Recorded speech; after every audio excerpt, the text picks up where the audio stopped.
আমি চিরদিন শহীদ বুদ্ধিজীবীদের স্মরণ করবো, কারণ তাদের দেশের স্বাধীনতা ও মুক্তির সংগ্রামে নিজের জীবন উৎসর্গ করেছেন। তারা ছিলেন দেশের শ্রেষ্ঠ সন্তান, তাদের আত্মদান আমরা কখনো ব্যর্থ হতে দেব না।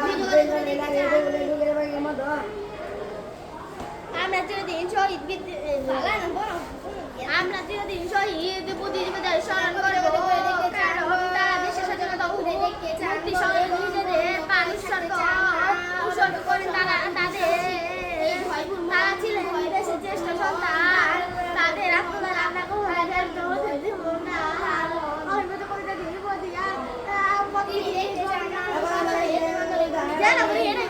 এবং দেশ থেকে জানতে চান কিসে বীরেরা মৃত্যুকে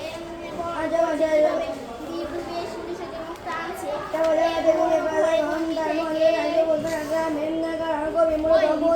জীবন